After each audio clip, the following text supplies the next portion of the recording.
चलो हटाओ फेसबुक में। हेलो बच्चों, आइए आज के सेशन में आप सबका स्वागत है। तो आज के सेशन में हम डिस्कस करने वाले हैं पूरा न्यूमेरिकल के बारे में। तो पहले एनसीईआरटी के न्यूमेरिकल लगवाएंगे हम, उसके बाद आगे हम लगवाएंगे आपके अदर बुक के न्यूमेरिकल, यानी कि एनसीईआरटी प्लस अदर बुक के न्यूमेरिकल दोनों रहेंगे। तो आप जल्द से जल्द आइए आज के लिए। सबसे पहले सब लोग को नमस्कार, सबको हेलो हाय, सब लोग को ढेर सारा प्यार, सब लोग को गुड इवनिंग बाबू। थोड़ा सा लेट हुआ उसके लिए क्षमा चाहते, क्योंकि कंप्यूटर महोदय जो पीडीएफ लगाना था ना, सब बहुत बच गए थे, खोज ही नहीं पा रहे थे, इसलिए यूं समझ जाइए कि खोज नहीं पा रहे थे, इनका थोड़ा सा डिस्टर्ब हो गए हैं खोजने में, पता नहीं कहाँ कहाँ चला गया, इसलिए टाइम थोड़ा सा लग गया। क्योंकि क्वेश्चन जब टाइप रहते हैं तो आपको लगाने में आसानी होती है, जल्दी क्वेश्चन ज्यादा होते हैं। अगर मैं क्वेश्चन लिखूंगा उसके बाद लगाऊंगा तो पता चलेगा कि 1 घंटे में आपके 10 क्वेश्चन मुश्किल से हो पाएंगे, नहीं 10 भी नहीं हो पाएगा। तो सबसे पहले सब लोग जल्द से जल्द आइए। चलिए सब लोग आ गए हैं, हाँ आ गए, बहुत अच्छे। जितेंद्र जी आ गए हैं, नूरगुल आ गए हैं, और भाई भूमिका बच्ची आ गए हैं, अंशु आ गए हैं, और जल्दी से, हाँ बिट्टू सिंह, अच्छा चलिए बहुत अच्छे, जल्द से जल्द आइए। आज का सेशन जो है आज का बहुत ही इंपॉर्टेंट होने वाला है आपका। यूं समझिए कि न्यूमेरिकल है, और मैं जैसा कहा हूं वैसा आपका ही है न्यूमेरिकल। थंबनेल आपका लगा है क्या? न्यूमेरिकल लगे हुए हैं, न्यूमेरिकल है ना। एनसीईआरटी प्लस आपके अदर साइड बुक जो है। चलिए बहुत अच्छे, नीतीश और साहिल आ गए हैं, बहुत अच्छे। हाँ अब हम चले वालेकुम अस्सलाम, अब हम चल रहे हैं। हाँ सब लोगों को, क्या हमारी आवाज आपके कानों तक अच्छे से जा रही है, टकरा रही है? नहीं, सोना नहीं है आज, सोना नहीं है आज, न्यूमेरिकल का दिन है, आज लगा लो। उसके बाद 4 चैप्टर आपके पूरी तरह से कंप्लीट हो चुके हैं, और आपको सिर्फ और सिर्फ मन लगा के 4 चैप्टर को रिवीजन करना है फिर से एक बार, ताकि आपको ऐसा ना हो कि कंपटीशन में जो एग्जाम न्यूमेरिकल आए, बोर्ड में जो न्यूमेरिकल आए, वो आपसे लगे ना, लग जाए, सब के सब न्यूमेरिकल लग जाए आपसे, बिल्कुल। तो चलते हैं, स्टार्ट करते हैं। बाकी संख्या आती रहेगी, मुझे पता है, क्योंकि आज न्यूमेरिकल है। अभी आते रहना। सर आप क्या लिखे है? बहुत लेट है। ठीक है भाई, मैं जानता हूं लेट हूं, इसलिए तो मैं कुछ कह नहीं रहा हूं, है ना। इसके लिए क्षमा याचना आप लोगों से। आज सवाल आपका क्या है देख लो। एनसीईआरटी की बुक अगर आपने सामने रखी है तो ये पहला सवाल एनसीईआरटी का आ गया, जो कि मैं एनसीईआरटी के कॉन्सेप्चुअल सवाल लगाएंगे। कॉन्सेप्चुअल सवाल मतलब जो अच्छे सवाल होंगे, जिसके लगाने के बाद आप 2, 4, 10 क्वेश्चन और लगा सकते हैं, वो सवाल लगवाएंगे। आओ स्टार्ट करें सर, स्टार्ट करें। हाँ सर, क्या हमारी आवाज आपके कानों तक टकरा रही है? ठीक है, यस स्टार्ट कर रहे हैं अब। चलो आ जाओ, कॉपी पेन लेकर के बैठना। सवाल आपका पहला क्या कह रहा है, ध्यान से सुनना। सवाल आपका पहला जो है वो कह रहा, प्लेटिनम की सतह पर अमोनिया का अपघटन 0 कोटि की अभिक्रिया है। अमोनिया का अपघटन 0 कोटि की अभिक्रिया है, तो N2 और H2 के उत्पाद की दर, मतलब N2 और H2 जब बनेगा अपघटन के बाद, तो उसके उत्पाद की दर बतानी है आपको, है ना। दर बताना है। दर क्या होगी? जब K का मान आपको दे दिया है 2.5 × 10⁻⁻⁴ मोल प्रति लीटर प्रति सेकंड, K का मान दे दिया है। 0 कोटि की बात कर रहा है, 0 कोटि की बात कर रहा है, तो सबसे पहले आप अभिक्रिया लिखोगे। क्या लिखोगे भैया? अभिक्रिया लिखोगे। NH3 अपघटन वाली अभिक्रिया लिखो। N2 प्लस H3 बैलेंस करो, 2 नाइट्रोजन 1 नाइट्रोजन, 2 हो गया, 2 3 6 हाइड्रोजन, क्या है यहाँ 2 रहेगा, सॉरी यहाँ क्या रहेगा 2 रहेगा, यहाँ हो जाएगा 2, तो यहाँ हो जाएगा 3 दूनी 6, हो गया। ये हमारी अभिक्रिया होगी। अगर ये 0 कोटि की अभिक्रिया है तो इसका जो वेग समीकरण होगा पहले वो लिखो, क्या होगा, या वेग व्यंजक लिख लो। इसका क्या लिखो? पहले वेग व्यंजक लिखो। यह क्रिया क्या? 0 कोटि की बोल दिया है, बोला है इसलिए हम करेंगे, बोला है कि 0 कोटि की है। ये ध्यान देना, गैसीय अवस्था में सब होते हैं, तो गैसीय अवस्था की जो क्रियाएं ज्यादातर 0 कोटि की ही होती हैं। हो गया। हाँ गुस्सा मत करो भाई। अरे भाई जितेंद्र जी, हम जानते हैं आप बहुत लेट हो। अच्छा हमारी क्लास में पता नहीं कंप्यूटर महोदय डिस्टर्ब होते हैं, पीपीटी लगाने में ज्यादा टाइम लग जाता है, उनको खोजने लगे आज, इधर उधर पता नहीं कहाँ चले गए।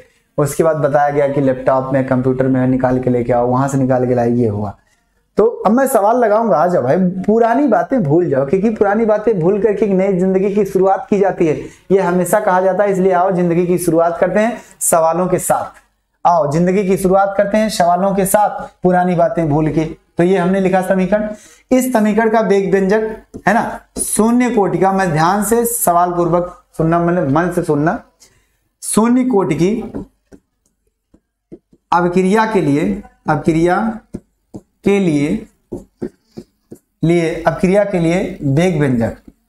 वेग व्यंजक ध्यान से सुनना। वेग व्यंजक क्या होगा? वेग बराबर क्या होगा? K इंटू सांद्रता A पे घात क्या हो जाएगी? A का मतलब क्या? अमोनिया। मान लो अमोनिया हमारी है, K घात क्या होगी? शून्य होगी। अगर शून्य हो जाएगी तो इसका वेग क्या आएगा? इसका वेग आएगा केवल K इंटू 1, यानी K आ गया। तो कहने का मतलब है कि ये जो हमारा वेग आया वो K के बराबर आया। अब ध्यान से सुनना, निकालना हमको इसका अपक्रिया दर निकालना है। तो आप एक समीकरण लिखें, वेग समीकरण लिखे हैं। अब वेग समीकरण क्या होता है? जो अपक्रिया का वेग होता है उत्पाद के बनने की दर और अभिकारक के खत्म होने की दर एक दूसरे के क्या होती है? बराबर होती है। आप जानते हैं ना? ध्यान से सुनना, इस बात को मैं पढ़ाया हूं। क्या उत्पाद बनने की दर और अभिकारक के घटने की दर, खत्म होने की दर, अपक्रिया के वेग के सब क्या होते हैं? एक दूसरे के बराबर होते हैं। तो भैया जब बराबर होती है तो यहां से अब लिखेंगे हम क्या? यहां से लिखेंगे वी नो दैट, है ना, वी नो दैट अभिक्रिया का वेग अभिकारक के बनने की दर, अभिकारक के खत्म होने की दर, अभिकारक के खत्म होने की दर है ना, और उत्पाद के बनने की दर एक दूसरे के बराबर होती है।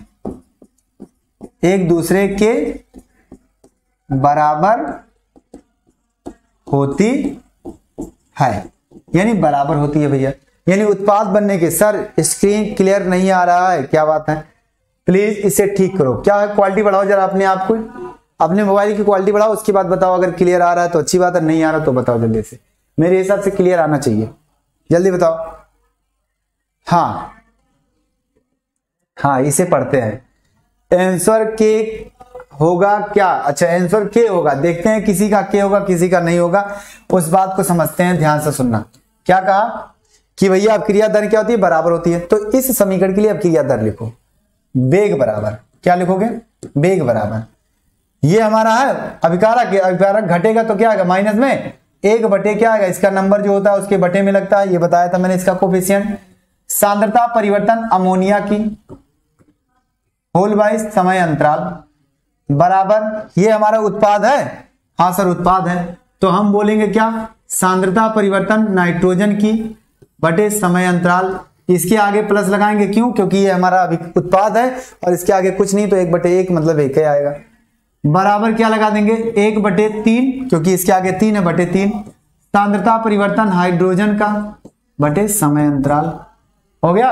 ये सारी चीजें मैंने लिखा, ये आप पढ़े थे, मैंने बताया था। अब आपको ये जो वेग है, ये वेग बराबर होगा कि नहीं होगा? होगा। अगर ये वेग बराबर है के बराबर, तो हम यहाँ के लिख सकते हैं। यहां से समीकरण 1 कर दो इसको। अतः समीकरण 1 से क्या हो जाएगा भैया? हो जाएगा आपका के बराबर क्या है? -1/2 सांद्रता परिवर्तन अमोनिया का होल बाय समय अंतराल इजिकल टू प्लस में सांद्रता परिवर्तन नाइट्रोजन का बटे समय अंतराल इजिकल टू प्लस में 1/3 सांद्रता परिवर्तन हाइड्रोजन का बटे समय अंतराल। ये कर सकते हैं? हाँ सर कर सकते हैं। अब जरा बताओ, एक बार अगर ये सब बराबर है तो एक बार के के बराबर इसको कर सकते हैं, एक बार के बराबर इसको कर सकते हैं। हाँ कर सकते हैं, इनको भी कर सकते हैं। लेकिन सवाल में पूछा क्या है? नाइट्रोजन के बनने की दर, तो नाइट्रोजन के बनने की दर ये है, यानी सांद्रता परिवर्तन नाइट्रोजन का बटे समय अंतराल। ये नाइट्रोजन के बनने की दर है, और ये क्या? हाइड्रोजन के बनने की दर है, सांद्रता परिवर्तन हाइड्रोजन का बटे समय अंतराल। ये हाइड्रोजन के बनने की दर है। तो हम एक बार के बराबर DNH2 बटे dt कर सकते हैं। हाँ कर सकते हैं। एक बार के बराबर 1/3 DH2 अपॉन dt लिख सकते हैं। लेकिन ये DH2 अपॉन dt अकेले बचाना, इस 3 को इधर लाना है, तो इस 3 का हम गुणा कर सकते हैं। गुणा कर सकते हैं? हाँ सर कर सकते हैं। ये बताओ आगे लगेगा, आगे आगे क्या होगा, आगे आगे लगेगा। हाँ सर लगेगा। इसको 3 को इधर कर सकते हो, ये 3 का क्या करेंगे, इधर करेंगे। हमको सिर्फ और सिर्फ इतने का मान निकालना है, dH2 अपॉन d2, मतलब dt, इतने का सिर्फ मान निकालना है। तो इस 3 को इधर कर सकते हो, यानी एक का समीकरण k के बराबर आएगा, एक का मान k के बराबर आएगा, और दूसरे का मान क्या हो जाएगा, 3k आएगा भैया, दूसरे का मान 3k आएगा, यानी 7 पॉइंट क्या आएगा 5। अब आंसर आप लोग बताओ, जल्दी से बताओ, क्या आपको इतना सवाल लग जाएगा इसके आगे? अगर सवाल समझ में आया तो बताना, नहीं आया तो बताना। जल्दी बताओ, क्या आपको सवाल समझ में आया? हाँ सर प्रैक्टिस सेट कैसे सॉल्व किया जाता है, वो भी सॉल्व करना बताएंगे हम। सवाल है, सवाल को जैसे सॉल्व किया जाता है वैसे वो भी सॉल्व किया जाता है। जल्दी बताइए, जल्दी बताइए कैसे लगेगा, ये लग जाएगा सवाल की नहीं लग जाएगा? एक बार जल्दी से, एक बार जल्दी से। Sir repeat once please. अच्छा जितेंद्र बाबू सर एक बार और, बिल्कुल हम बताएंगे। यस सर स्मार्ट स्टाइल करें सर, लग जाएगा, और एक बार हम बता देते हैं। ठीक, हम बता रहे हैं आपको, सब लोगों को क्लियर हो जाएगा। लगाना आपको है, उसके आगे मैं नहीं लगाऊंगा। आगे देखो, सवाल कह रहा था कि प्लेटिनम की सतह पर कोई अमोनिया का अपघटन होता है। अमोनिया का अपघटन होता है जो शून्य कोट की अपक्रिया बताता है। बोल दिया है, जो बोला उसी के हिसाब से चलेंगे। शून्य कोट की अपक्रिया बता दिया। अपघटन में क्या होगा, अमोनिया अपघटित होगा तो क्या बनेगा, नाइट्रोजन और हाइड्रोजन बनेगा। ऑक्सीजन तो आएगा नहीं, इसका मतलब नाइट्रोजन हाइड्रोजन बन गया। हम क्या करेंगे, बनेगा, बनने के बाद कह रहा है यही बनने की जो दर है, यानी नाइट्रोजन और हाइड्रोजन बनने की जो दर है वो आपको बताना है, यानी dN2 अपॉन dH2, क्या dN2 अपॉन dt और dH2 अपॉन dt बताना है। हाँ बताना है, बिल्कुल एकदम सही बता रहे हो रितेश जी, ऋषभ जी, सवाल लगा करके बताना है। उसके बाद कह रहा है कि इसका वेग स्थिरांक जो k होता है उसका मान दे दिया है। अब बात क्या है, अब सवाल हमें ज्यादा नहीं समझ में आया, लेकिन हमें कुछ आता है। हम पहले समीकरण लिखेंगे, शून्य कोट की अपक्रिया का वेग व्यंजक लिखेंगे, लिखते ही दिखेगा क्या, वेग बराबर k। उसके बाद आगे क्या करेंगे, उसके बाद आगे क्या करना है, आगे ये करना है कि हम जानते हैं कि अब वेग दर कैसे बराबर करें। तो हम जानते हैं कि क्या होता है, अपक्रिया का जो वेग दर होता है सभी अभिकारकों के खत्म होने की या उत्पाद की बनने की दरें क्या होती है, एक दूसरे की बराबर होती है। वेग समीकरण के हिसाब से हमने क्या किया, इसको लिख लिया। हमने क्या किया, इसको लिख लिया। यहां भी वेग, यहां भी वेग। समीकरण 1 से हमको पता है क्या है, वेग की जगह पे हम क्या लिख सकते हैं, क्यों लिखेंगे, क्योंकि इसका रीजन ये है कि आपने इसको तो बराबर कर दिया, इसका मान निकालना है, तो इसको किसके बराबर करोगे, इसमें किसी का मान नहीं पता है, किसी एक का मान अगर पता होता तो आप बराबर करके निकाल सकते। तो हम क्या करेंगे, वेग का मान k के पदों में लिख दिया, k हो गया। अब ये k बराबर इतना हो गया। अब हमें निकालना क्या, इसका मान, तो इसको एक बार इसके बराबर करेंगे और एक बार इसको इसके बराबर करेंगे, क्योंकि इसका और इसका दोनों का पूछा था, तो लिख दिया हमने। और हमें dN2 अपॉन dt सिर्फ बचाना है, तो dN2 अपॉन dt अकेले, इसका मतलब k का मान उसी के बराबर आएगा, और दूसरा जो है 1/3 है, तो 3 को उधर करना, यानी 3 का गुणा हो जाएगा, 3 क्या आ जाएगा, बस। अब बताओ सवाल आया? यस सर सवाल आ गया समझ में। ओ ना ना ना ना, देखो ध्यान से सुन लो, ध्यान से सुन लो भाई, आपका जो k का मान है वो इतना है, 2.5 है, तो एक का तो आंसर आएगा 2.5 गुणे 10 की पावर -4, और दूसरे का 3 से गुणा कर देंगे तो 7.5 गुणे 10 की पावर -4। बताओ, ज्यादा कुछ नहीं आएगा। साक्षी बच्ची, आपने जो k का मान लिया, हमको लग रहा है कहीं से दूसरा ले लिया है, गलत ले लिया है, क्योंकि k का मान 2.4 दिया है, यहाँ 2.5 दिया है, तो पहले का 2.5 ही आएगा, और दूसरे का 3 का गुणा कर देंगे तो आ जाएगा क्या, 7.5 आ जाएगा। चैप्टर तो आपका भैया वही है ना? हाँ प्रिंसी बच्ची कह रहे हैं सर चैप्टर क्या है, चैप्टर आपका तो चौथा है, चौथा आ गया सर, बिल्कुल आ गया, चौथा चैप्टर है भाई, चौथा चैप्टर है आपका। कौन सा, रासायनिक बलगत की। अगला सवाल, स्क्रीनशॉट लो, आगे आपको लगाना है स्क्रीनशॉट। चलो अगला सवाल, अगला सवाल ध्यान से सुनना। अगला सवाल क्या कह रहा है, रासायनिक अपक्रिया, किसी अपक्रियक मतलब कोई अभिकारक के लिए एक अपक्रिया द्वितीय कोटि की है। कोई एक अभिकारक है, उसकी अपक्रिया क्या द्वितीय कोटि की है, क्या द्वितीय कोटि की है, बोल दिया है, सवाल बोल दिया है, तो बोला है उसी हिसाब से हम चलेंगे। आगे कह रहा अभिक्रिया का वेग कैसे प्रभावित होगा, मतलब कह रहा कि अभिक्रिया का वेग क्या होगा, कैसे बदलेगा, कैसे बदलेगा, उसका रीजन क्या दिखा है। यदि अभिक्रियक माने अभिकारक है ना, अभिक्रियक माने अभिकारक की सांद्रता पहला स्टेप, जब 2 गुना हो जाए दूसरा स्टेप, जब आधी हो जाए तो भैया क्या हो। इसका मतलब है कि सबसे पहले आपको एक चीज निकालना है कि ये अभिक्रिया जो कह रहा है उस अभिक्रिया का समीकरण आपको लिखना है। क्या लिखना है, तो लिखो सॉल्यूशन, ध्यान से सुनना, हमें सॉल्यूशन बताना है। पहले सॉल्यूशन, कोई अभिक्रिया है, सपोज दैट एक रिएक्शन है द्वितीय कोट की, तो यहां 2 लगा दो, द्वितीय कोट की है 2 लगा दो या 2 ना लगाओ, चलो मान लो ना लगाओ, ये अभिकारक क्या बनना, प्रोडक्ट बन रहा है भैया, कुछ मत लगाओ। लेकिन ये द्वितीय कोट की है, क्या द्वितीय कोट की है, क्या द्वितीय कोट की है, मैं 2 बार बोला 3 बार बोला, द्वितीय कोट की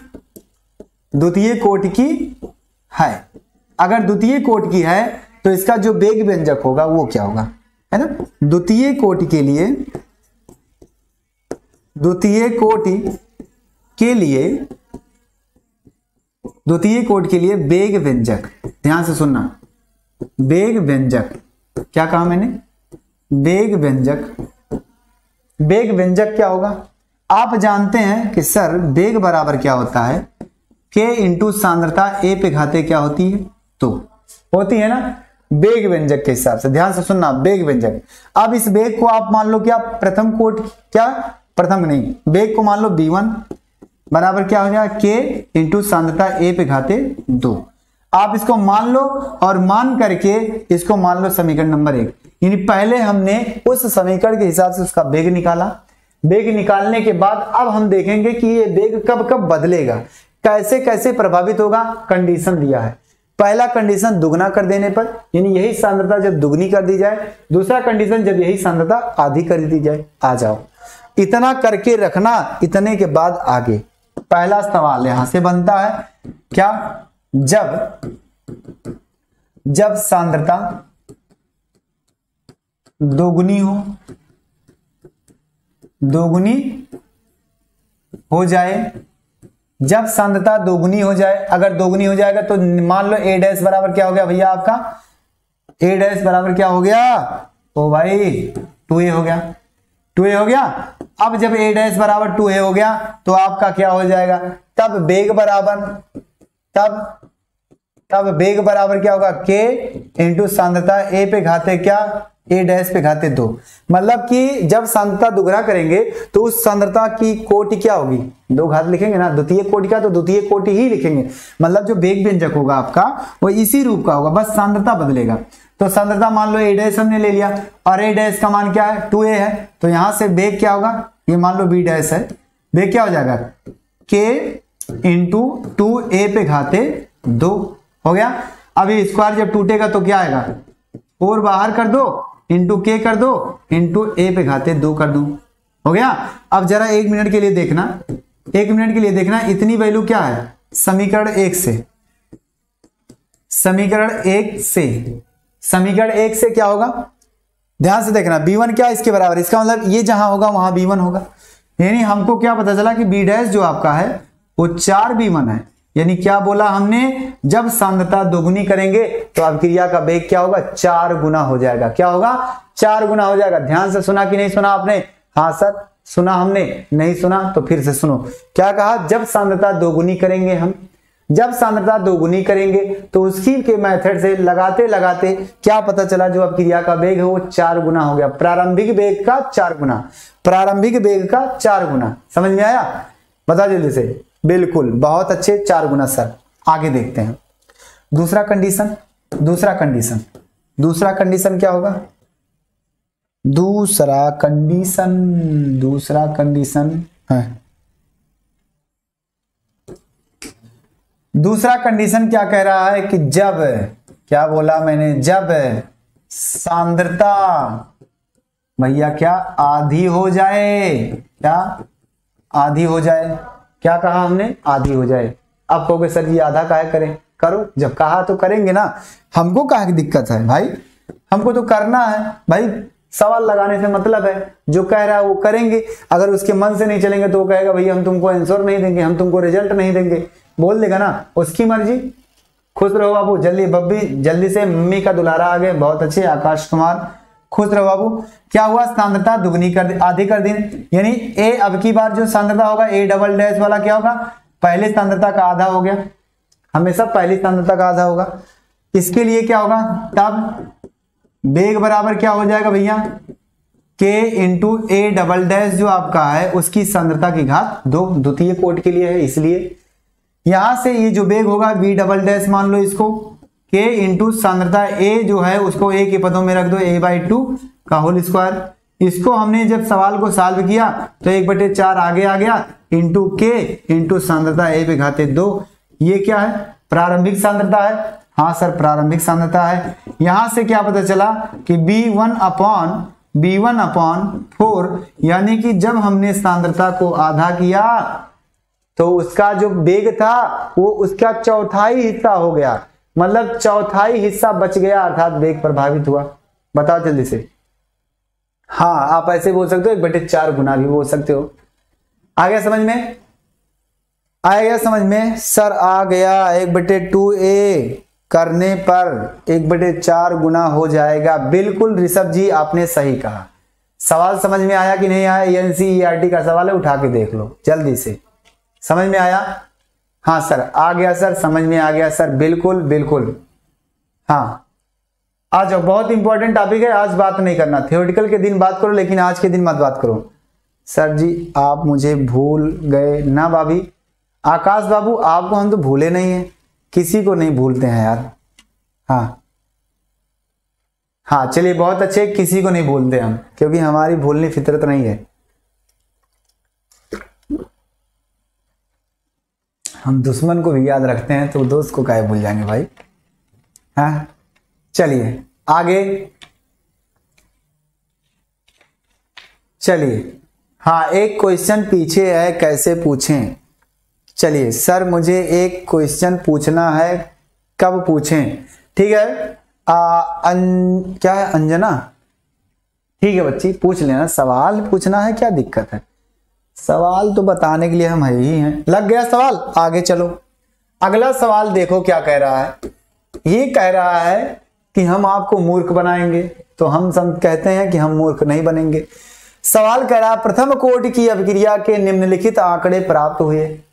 कोई अभिक्रिया है प्रथम कोटि की है, उस अभिक्रिया का जो आंकड़ा प्राप्त हुआ, आंकड़ा का मतलब आपने देखा रिएक्शन कि 0 समय पर इसकी सांद्रता इतनी थी, 30 सेकंड पर इतनी थी, 40 सेकंड पर इतनी थी, 50 सेकंड पर इतनी थी, वही आंकड़ा देखा आपने, वही सारणी बना दिया। तो NCERT ने भी बनाया है, आंकड़े प्राप्त हुए। ये टी वाला लाइन है समय वाला, जो कि सेकंड में दिया होगा, ये सांद्रता की लाइन है अभिकारक की, जो कि सांद्रता दी है। 0 टाइम पे सांद्रता ये है, 30 सेकंड पे सांद्रता ये है, 60 सेकंड पे सांद्रता ये है, और 90 सेकंड पे सांद्रता ये है। बोल दिया।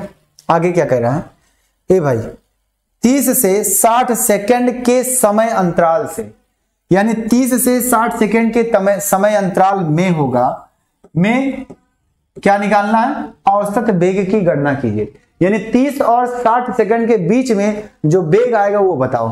तो भाई कुछ करना नहीं है, औसत वेग क्या होता है भैया, उस समय के बीच में जो सांद्रता होगी, उस समय के बीच में जो सांद्रता होगी और जो समय होगा, यानी कि सांद्रता परिवर्तन की दर ही हमारी क्या है, आपका औसत वेग है। यानी कि आप क्या लिखोगे, आप ऐसे लिखोगे, ध्यान से सुनो सवाल कुछ इस तरह से, अगर आप देखें तो तुरंत बताओगे, अगर आप नहीं देखें तो नहीं बताओगे। अच्छे भाई हाँ नोट्स रखे हैं केमिस्ट्री का हाल में, ओहो लग रहा है स्क्रीनशॉट लेने में 5 मिनट, क्या लिखें 5 तक गिना। अच्छा सर स्क्रीनशॉट लेने में 5 तक गिन लीजिए। अच्छा गिनेंगे आपकी बार, पीछे नहीं लियो क्या, लेने भाई ले लेना, चलो ले लो। आ गई बात, आ गई आ गई आ गई, क्या हो गया सॉल्यूशन। हाँ सॉल्यूशन में वेग क्या होता है, वेग क्या होता है आपका, सांद्रता परिवर्तन A/, समय अंतराल, यही तो होगा, क्योंकि एक अभिकारक कोई प्रथम कोटि की अभिक्रिया है, प्रथम कोटि की अभिक्रिया ऐसे मान लो आप भाई, A प्रोडक्ट ऐसे मान लो, तो अभिक्रिया वेग समीकरण यही तो लिखोगे। अब ये सांद्रता परिवर्तन समय अंतराल, अगर समय को मैं क्राइटेरिया कर दूं, फिक्स कर दूं कि इतने समय में इतने के बीच में करना है, तो आप क्या करोगे, कुछ नहीं करोगे, यही जो वेग होगा वही औसत वेग बन जाएगा, वही औसत वेग बन जाता है भैया इजिकल टू डी ए का मतलब लो डेल्टा ई कर दो अपॉन डेल्टा टी कर दो, हो गया ज्यादा अंतर। अब बात आ गई कि सर औसत वेग यानी जो एवरेज वेलोसिटी आती है वो आ गया, ये a2 है मतलब क्या डेल्टा ए है यानी सांद्रता परिवर्तन है, तो क्या होगा a2 सांद्रता माइनस a1 सांद्रता अपॉन t2 माइनस t1। अब t2 t1 कौन होगा, जो पहले दिया वो t1 हो गया, जो बाद में दिया वो t2 हो गया, यानी ये हो गया t1 तो ये हो गया सांद्रता a1, ये हो गया आपका t2 तो ये हो गया सांद्रता a2, हो गया। सब पता है सर, आप काहे परेशान हो रहे हैं, हम लगा देंगे, चलो हम लगाते हैं 0.17 माइनस 0.31 होल बाई क्या आएगा 60 माइनस 30, हो गया, हाँ सर हो गया। तो V एवरेज इसका टू माइनस में 0 पॉइंट कितना आएगा भैया 11 में से 7 गया 4, हो गया, और क्या आएगा 3 2 से 1 यानी 14 0.14 बटे 30 आप मोल प्रति लीटर प्रति सेकंड। आगे आपको सॉल्व करना है और कुछ करना नहीं है, हम नहीं बताएंगे। मोल प्रति लीटर प्रति सेकंड ये आता है इसका मात्रक, बताओ जल्दी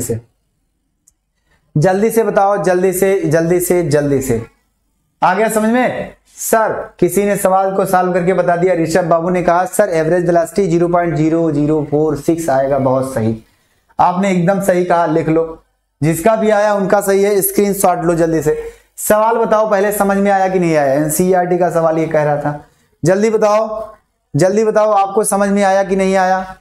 नेटवर्क प्रॉब्लम हो रहा है प्रिंसी बच्ची, कोई दिक्कत नहीं। मनोज कुमार जी सर आ गया, हमारा भी आ गया, इनका भी आ गया, सोनी का भी आ गया, ओ बात कर रहे हैं अभी, चलो बाद में। हाँ 5 तक गिनेंगे भाई नौमान जी, ध्यान से सुनो, 1 2 3 4 और 5 हो गया, स्क्रीनशॉट ले चुके हैं, 1 2 3 3 2 1। अगला सवाल है आपका बहुत ही बेहतरीन सवाल, बहुत ही अच्छा सवाल, आपसे कुछ कहना चाहता है, आपको लगाना है जी सर। नीचे दी गई प्रथम कोटि की अभिक्रियाओं के वेग स्थिरांक से अर्ध आयु की गणना कीजिए। इसका मतलब नीचे क्या दिया है, वेग स्थिरांक दिया, यानी k का मान दे दिया है, k का मान दे दिया। ये सवाल समझो 3 सवाल इसमें है, क्या k का मान दे दिया है, k का मान अलग अलग दिया है तो अर्ध आयु भी क्या होगा, अलग अलग आएगा। अब जरा एक बार आप लोग बता दो कि प्रथम कोटि की अभिक्रिया के लिए वेग स्थिरांक और अर्ध आयु के संबंध क्या होता है, अर्ध आयु में संबंध क्या होता है, जल्दी बताओ जितेंद्र बाबू, क्या है आपका, क्या है जल्दी से। न्यूमेरिकल तो आज लगवा रहे हैं न्यूमेरिकल ये तो चल रहा। जितेंद्र बाबू जल्दी बताओ क्या बात है आपको। हाँ मैं इलाहाबाद से, अंजना बच्ची इस समय इलाहाबाद से ही हम लोग हैं, प्रयागराज से। हाँ जल्दी बताइए जितेंद्र बाबू, आपकी भावनाएं क्या है, इस समय बहुत गुस्से से दिख रहे हो, क्या बात है, गलती हो गई, जल्दी बताओ भाई, जल्दी बताओ, अगले सवाल पे चलते हैं। और इस सवाल का सूत्र बताइए, तब तक के लिए आप लोग सूत्र बताइए। त्रिपाठी जी हम लोग इलाहाबाद से ही हैं, आप लोग ये बताइए कि इसका सूत्र क्या होगा। ओ जल्दी बताओ, अगर याद है तो बोल दो, नहीं याद है तो बोल दो। अभी तक बोला नहीं कोई, अभी तक कोई नहीं बोला, मैं देख रहा हूं ना सर, मेरा यहां से है, क्या बात है, यहां से है। हाँ जल्दी बताओ, सवाल सूत्र कुछ नहीं, कंफ्यूज हो रहे हो लग रहा है भैया। ए ऑप्शन नहीं, यहां सवाल ऑप्शन नहीं लगाना है, यहां आपको 3 सवाल लगाने हैं, कंडीशन 3 दिए हैं, आ जाओ। इसका मतलब आप भूल चुके हैं, आपने भूल गया, पढ़ा नहीं ध्यान से, ठीक कोई बात नहीं, दिमाग को एक बार ठोकर मारो और कहो आजा भाई, चल आजा, कहां बताए थे सर जी।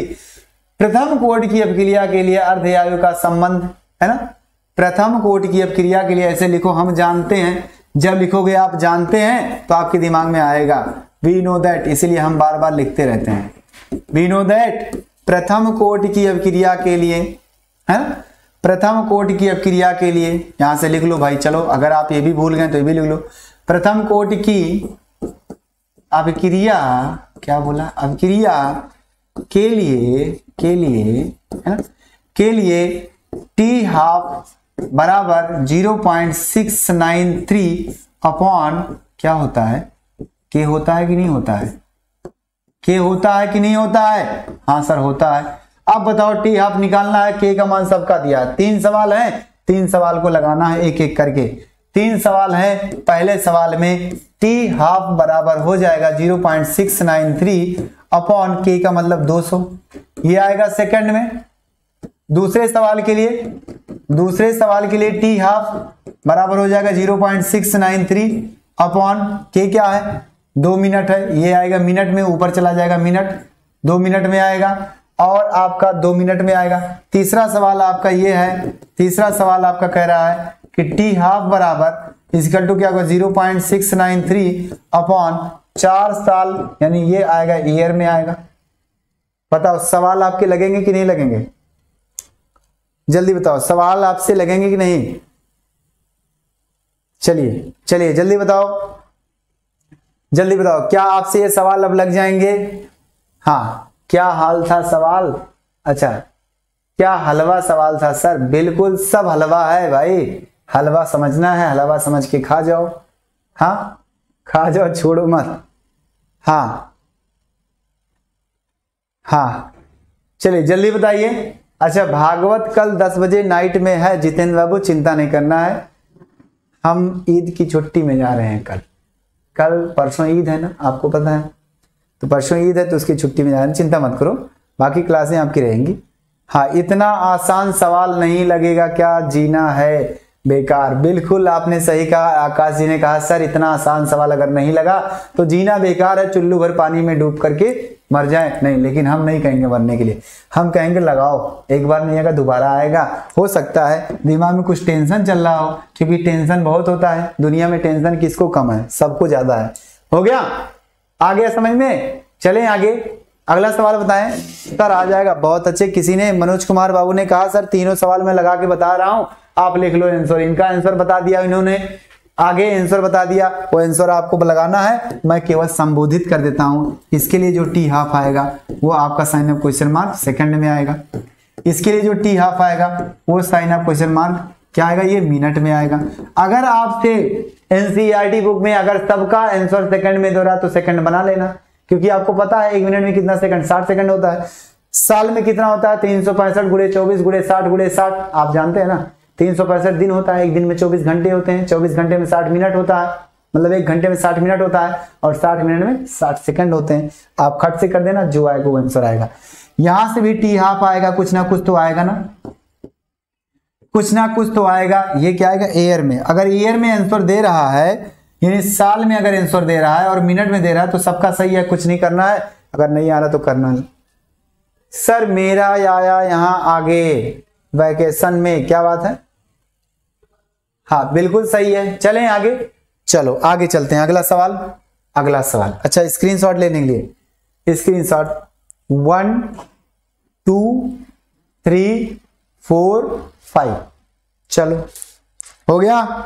आगे अगला सवाल क्या है, अगला सवाल ये भी एनसीईआरटी का कॉन्सेप्चुअल सवाल होते हैं, सब के सब समझने वाले सवाल होते हैं। हाँ सर ईद मुबारक, खुश रहो बाबू, ईद मुबारक। हाँ अच्छा मेरे यहाँ आइए प्लीज, अब बस्ती की तरफ चल रहे हैं, उधर जितने लोग होंगे उधर मुलाकात हो जाएगी, बाकी तो आगे नहीं जा पाएंगे, है ना, बाकी आगे नहीं जा पाएंगे, बस्ती की तरफ चल रहे हैं, आगे मुलाकात करते हैं, देखते हैं जो होगा। हाँ चलें, आएंगे बिल्कुल आएंगे, चलिए सही है, हो जाएगा सर। दूसरा बिल्कुल आगे चल रहे हैं, अब आएंगे स्मार्टी साहिल जी। सवाल क्या कह रहा है, पहले सवाल को समझो, बाद में बाकी चीजें करेंगे। क्या लिखा, कार्बन 14 के रेडियो एक्टिव क्षय की अर्ध आयु 5730 वर्ष है, इतना बहुत लंबा है, बहुत समय लग गया। एक पुरातत्व कलाकृति की लकड़ी में जीवित वृक्ष की लकड़ी की तुलना में 80% इतनी मात्रा होती है या रहती है या रह जाती है, ऐसे लिखो। यहां थोड़ा सा लिखना है, कंप्यूटर में लिखे रह जाती है, यानी कार्बन 14 की उस लकड़ी में इतनी मात्रा रह जाती है। रह जाती है तो भैया कितने समय में बचती है? नमूने की आयु बताइए, नमूने की आयु बताइए। इसका मतलब क्या हुआ कि ये समय तो बहुत ज्यादा दिया, इसमें तो हमारे कई पीढ़ियां गुजर जाएंगी, है ना। पता नहीं हम कहाँ होंगे, हम किस जन्म में होंगे, किस प्रजाति के रूप में कन्वर्ट होंगे आएंगे। 5730 वर्ष है ना। यहाँ 100 साल जाते जाते पता नहीं क्या हो जाता है। हाँ चलिए, बिल्कुल पार्टी दें। पार्टी देंगे, सबको पार्टी देंगे, लेकिन सवाल को समझो। ये कह रहा है इतना होता है, उसके बाद कह रहा है लकड़ी एक कलाकृति है जो जीवित लकड़ी, कह रहा है जीवित वृक्ष की लकड़ी में इतनी कार्बन 14 की मात्रा क्या बच जाती है। तो भैया कितने समय में बचती है ये बताना है। तो सबसे पहले आपको ये समझना है कि रेडियो एक्टिव जो क्षय है, ये रेडियो एक्टिव क्षय किस प्रकार की अभिक्रिया है। क्या शून्य कोटि की अभिक्रिया है, या प्रथम कोटि की अभिक्रिया है, या द्वितीय कोटि की अभिक्रिया है, क्या है, पहले वो पता करो। उसको पता करने के बाद हम कुछ फार्मूला लिखेंगे। क्या है सर? ठीक, क्या लिखें? अच्छा, दूसरे लोग बात कर रहे हैं। अरे भाई बातें मत करो, सवाल है लगा लो भाई। मैं जानता हूं बहुत इंपॉर्टेंट सवाल है, बहुत इंपॉर्टेंट सवाल है। पार्टी देंगे, हम सबको देंगे, लेकिन देखो हमने बताया था, आप पीछे वीडियो जाकर के देख लेना, कि हमने कहा था कि जितने भी रेडियो एक्टिव अपघटन वाली अभिक्रिया होती है वो प्रथम कोटि की अभिक्रिया मानी जाती है, प्रथम कोटि की अभिक्रिया होती है। इसका मतलब क्या हुआ? इसका मतलब आप लिखोगे सॉल्यूशन कार्बन 14 अपघटित होगा, सपोज दैट कुछ और बनेगा। कार्बन सपोज दैट बन गया क्या 13, और बन गया क्या 1H1 बन गया, पता नहीं क्या क्या बना, लेकिन ये अभिक्रिया क्या प्रथम कोटि की अभिक्रिया होगी। वी नो दैट, या तो इसको मिटा दो, इसको मिटा दो, डायरेक्ट लिख दो, डायरेक्ट लिख दो। We know that radioactive है ना, रेडियो एक्टिव अपघटन वाली अभिक्रियाएं, अपघटन वाली अभिक्रिया प्रथम कोटि की मानी जाती है, या प्रथम कोटि की होती है। अब भैया प्रथम कोटि की जब होती है तो आप क्या करोगे? तो प्रथम कोटि के लिए आप जानते हैं समीकरण, जानते हैं क्या जानते हैं? समीकरण। वही समीकरण अब यहां लिखेंगे हम। क्या? कार्बन 14 सपोज दैट, यहां से लिखेंगे सपोज हमारा जो कार्बन 14 है वो अपघटित हो रहा है कुछ इस तरह से। कार्बन 13 प्लस 1H1 हो गया, अपघटित हुआ। मान लेते हैं कार्बन 13 में टूट गया और एक हाइड्रोजन वाला अणु आ गया भैया, मतलब परमाणु आ गया। इतना करने के बाद यहां मैंने क्या लिख दिया, यहां मुझको ये नहीं लिखना चाहिए, यहां मुझको P लिखो, और क्या लिखो, यहां से 0 लिख दो भैया, क्योंकि इसका 6 तो है ही, यहां भी 6 है, तो उसको केवल बदलना है और कुछ नहीं बदलना। कुछ होगा, ये हो गया आपका। अब यहां से क्या हुआ, मान लेते हैं T0 टाइम पे इसकी सांद्रता क्या है 100 है, यहां से इतना लिख लो, बाकी काम बाद में करेंगे। T टाइम पे पूछा है, T टाइम पर क्या होगा, इसकी सांद्रता जो हो 80% रह जाती है, मतलब 80%। यहां क्या बचता है, 80% बच जाता है, और 20% क्या होता है, बन जाता है। तो 100 था, 80 बचा। अब आगे हमको क्या करना है, तो इस समीकरण के लिए T निकालने के लिए आपके पास एक सूत्र है। इस समीकरण के लिए T निकालने के लिए आपके पास एक फार्मूला है। क्या है? T इक्वल टू 2.303 बटे K log बेस 10 सांद्रता A/A-x। प्रथम कोटि के लिए होता है कि नहीं होता है? होता है ना? हाँ सर होता है, प्रथम कोटि के लिए होता है, इसका मतलब मैंने लिख दिया, मैंने लिखा। अब बात आती है कि सर A तो पता हो गया, चलिए A मान लेते हैं क्या 100 है, बचा हुआ A-x है, यानी ये क्या 80 है, ये भी पता है। सर ये नहीं पता है, सर ये नहीं पता है, कैसे निकालेंगे? तो इसको निकालने के लिए आपको एक हिंट दिया है, हिंट दे दिया है कि कार्बन की अर्धआयु क्या होगी, कार्बन 14 की कितना होगी, 5730 वर्ष होगा। तो आप क्या करिए, आप यहां से समीकरण नंबर 1 ऐसे छोड़ दो इसको, और लिख दो यहां से दिया है सर, दिया है क्या, दिया है, दिया है क्या, दिया है ध्यान से सुनो, दिया है टी हाफ बराबर क्या 5730 वर्ष, और हम जानते हैं कि के बराबर क्या होता है 0.693 बटे टी हाफ होता है ना। चाहे इसको इधर करो चाहे उसको, अभी लगाए हो, अभी पीछे लगाए हो, जस्ट लगाए। तो यहां से के का मान क्या होगा, यहां से के का मान हो जाएगा 0.693 अपॉन टी हाफ का मतलब क्या है 5730 वर्ष, वर्ष का मतलब वर्ष इनवर्स हो जाएगा, वर्ष इनवर्स हो जाएगा, कोई बात नहीं। ये आया, ये आ गया, हाँ सर आ गया। अब समीकरण 1 में इसको उठा के रखना है, कहा समीकरण 1 में उठा के रखना है। आ जाओ आ जाओ, समीकरण 1 से है ना, समीकरण 1 से क्या हो जाएगा, समीकरण 1 से कौन है भाई, समीकरण 1 से क्या है, इसको रखना है समीकरण 1 में, है ना, समीकरण 1 से रखो। टी की वैल्यू टी बराबर 2.303 बटे क्या होगा 0.693 होल बाई कितना है 5730, ये हो जाएगा वर्ष, ऊपर जाएगा उसको हम बगल में लिखेंगे log बेस 10। ये एक ही जगह पे क्या रखेंगे हम, एक ही जगह पे क्या रखेंगे हम 100 रखेंगे, एक ही जगह पे हम क्या रखेंगे 100 रखेंगे, और होल बाई a माइनस इसकी जगह पे क्या रखेंगे 80 रखेंगे। रखा, हाँ सर रखा, हमने भी रखा। और यहाँ जो वर्ष आया था इनवर्स वो ऊपर गया तो क्या होगा वर्ष हो गया, मतलब वर्ष में आंसर आना चाहिए, वर्ष में आंसर आना चाहिए। आगे चलो, इतना हो गया, इतना समझ में आया, जल्दी बताओ क्या इतना आपको समझ में आया, जल्दी से जल्दी से जल्दी से जल्दी से बताओ क्या आपको इतना समझ में आया। ए भाई आ गया, हाँ करते हैं सर, अच्छा करते हैं, जल्दी बताओ क्या इतना आपको समझ में आया। यस सर समझ में आ गया सर। आगे, हाँ खुश रहो बाबू, ईद की मुबारकबाद हो सबको। आगे, हाँ हाँ दोबारा इसको मैं दोबारा लिखूंगा अगले स्लाइड में, अगले स्लाइड में, ये नया स्लाइड में लेता हूं, अगला स्लाइड।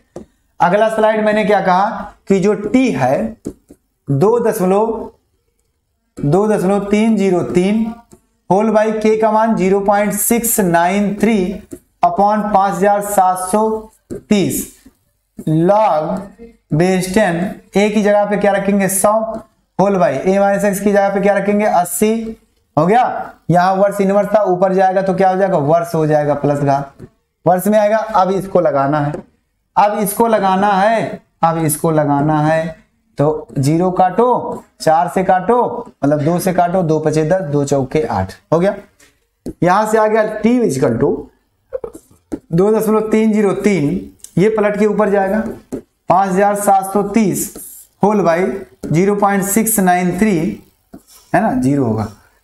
लॉग बेस 10 यहां क्या आया 5/4 आ गया, हाँ सर आ गया 4 आया ना, हाँ सर आया। अगर आया तो फिर चिंता किस बात की। अब बताओ log m बटे n लिखा है, क्या लिखा है log m बटे n लिखा है। log m बटे n को हम क्या लिखते हैं log m minus log n लिखते हैं, लिखते हैं ना, हाँ सर लिखते हैं। आप तो बताए थे पहले से, तो फिर क्यों दोबारा बता रहे हैं, नहीं लेकिन हम बताएंगे। क्या 2.303 गुणे 5730 होल बाई 0.693, आधा वर्ड बाद में लिखाई देता है 1 सेकंड के बाद 10, देखो यहां से लाग की 3 आ गया, यहां गायब हो गया 10। क्या है, इसको हम तोड़ देंगे log m minus log n। बताओ आपको इतना आया कि नहीं आया, सवाल समझ में आना चाहिए बिल्कुल। हाँ या तो पहले से ही पढ़ा चुके हैं सर, बिल्कुल बिल्कुल बिल्कुल, हम नियम बताएं तरीका बताएं लेकिन आपको समझना जरूरी है, बिल्कुल बिल्कुल बिल्कुल सही है।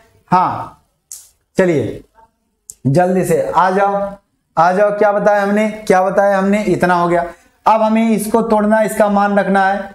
इसका मान रखने के लिए क्या करना है भाई, इसका मान रखने के लिए हमें आपको ये देखना है कि क्या हो जाएगा, t इक्वल टू 2.303 हो जाएगा गुणे 5730 होल बाई 0.693 और गुणे, ध्यान से सुनना, इसको मैं थोड़ा सा और बदल दूं, क्या log बेस 10 5 ही रहने दो माइनस log बेस 10 2 के पावर 2 हम लिख सकते हैं 4 को, हाँ सर लिख सकते हैं। अगर लिख सकते हैं तो फिर आगे ये हो गया वर्ष। अब देखो वो घात घात के नियम से क्या होता है, आगे आ जाता है, ये भी सूत्र आप जानते हैं, घात घात के यानी log m, log क्या होता है, log बेस 10 जो होता है, a के पावर अगर x से लिखा है तो x से क्या होता है, घात आगे आ जाता है। तो यहां से क्या होता है, ये नंबर आया, इसका मतलब हो गया क्या, इसका मतलब आपको ध्यान से देखना, 2 आगे आएगा जब तो क्या लिखा जाएगा, क्या लिखा जाएगा, t is equal to 2.303 log 5730 whole by 0.693 हो गया। अब यहां से देखो log बेस 10 5 हो गया, माइनस 2 आगे आ गया, log बेस 10 2 हो गया वर्ष। अब सबकी वैल्यू रखनी है, सबकी वैल्यू रखनी है, तो जरा ध्यान से यहां देखो, यहां से मैं एक डब्बे में लिख देना चाहता हूं, क्यों, केवल केवल वैल्यू क्या, log बेस 10 5 जो होता है उसकी वैल्यू 0.6980 समथिंग इतनी होती है। क्वेश्चन में दिया है तो ठीक है, नहीं दिया तो लिख लेना। log बेस 10 2 की वैल्यू 0.3010 ये होता है, ये होता है। इसी को उठा के पुट करो, क्या करेंगे हम, क्या करेंगे हम, t बराबर 2.303 गुणे 5730 सॉरी 5730 होल बाई 0.693 और ये आ गया कोष्टक में log 5 की वैल्यू कितना हम लिख देंगे 0.6980 क्या है माइनस में 2 इंटू 0.30101 वर्ष बगल में t equal to 2.303 into 5730 upon 0.693 into क्या आ जाएगा भैया, इसको पहले ऐसे लिख लो, इसको पहले ऐसे लिख लो और माइनस इसके साथ क्या करो, गुणा कर दो, गुणा करोगे तो आएगा 0.6020 ये आ गया। अब क्या करना आपको, घटाना है, घटा दो भाई, घटा दो, क्या करो, घटा दो। घटाने के बाद क्या आएगा 2.303 गुणे 5730 अपॉन 0.693 और घटाने के बाद क्या आएगा, घटाने के बाद क्या आएगा, क्या आएगा, अरे भाई 0 से 0 गया 0 और क्या 8 से 2 गया 6, 9 से 0 गया 9 और 6 से 6 गया 0, क्या 0 पॉइंट क्या है, फिर से लिख दें इसको, बड़ा सा लिख दें, बड़ा सा लिख दें, अरे भाई 0.096 है ना, 0960 इतना आ गया, ये आया। इसी को आपको केवल केवल सॉल्व करना है, जरा 1 मिनट बता दो सॉल्व करके कितना आ गया, बता दो फटाक से कितना आ गया, वो आपका आएगा जानते हो, वर्ष में आएगा। जरा बताओ, सवाल सबको समझ में आ गया, हाँ चलिए। उत्तराखंड कब आएंगे, आएंगे उत्तराखंड जब आप लोग बुलाएंगे तब आएंगे। पहले सवाल बताओ आया कि नहीं आया, नहीं तो हम फिर चले जाएंगे। अब भी संख्या देखो कहां चली गई, आज सवाल लगाने वालों के एनसीईआरटी के सवाल लगे हैं तब भी आपको नहीं आ रहा है, हाँ आ गया। चलिए मनोज कुमार बाबू लगा रहे हैं मन से, इनका सवाल आ गया है, इनका आंसर आ रहा है, हाँ अरे भाई हाँ 089। चलो भाई आकृति सिंह कह रहे हैं सर 0.689 होता, लिख लो भाई, ये यहाँ लिख लो 0.689, मैं उल्टा कर दिया हूँ, 98 लिख दिया हूँ, देख लो भाई 689 आ गया। सर थोड़ा तेज पढ़ाया करिए, अच्छा तेज, जब तेज चलते हैं तो कहते हो सर तेज चलते हैं, स्लो चलते हैं कहते हो स्लो चलते हैं, वाह भाई सवाल आ गया समझ में। इसका आंसर आता है 1845, 1845 आएगा, 1845 वर्ष आएगा, जिसका आया उसका सही, जिसका आया उसका सही। चलो स्क्रीनशॉट लो, स्क्रीनशॉट लो, पहले आप ये वाला लो, पहले ये स्क्रीनशॉट लो, 1 2 3 4 और 1 5, पहले ये स्क्रीनशॉट हो गया। अगला इसका स्क्रीनशॉट लो, 1 2 3 4 5 हो गया। चलो अगला सवाल, अगला सवाल आपका आ गया, प्रथम कोट की अभिक्रिया के लिए भैया वेग स्थिरांक कितना है, तो अभिक्रिया को अपनी प्रारंभिक सांद्रता से 1/16वां भाग रह जाने में कितना समय लगेगा। कितना आसान सवाल है, डायरेक्ट नहीं कर सकते हैं, डायरेक्ट कभी मत करना, डायरेक्ट करोगे सवाल गड़बड़ हो जाएगा, गलत हो जाएगा, नहीं लग पाएगा, ध्यान देना इस बात को, है ना। सवाल को जितने ही सावधानी से समझ के करोगे उतने ज्यादा लगेगा, है ना।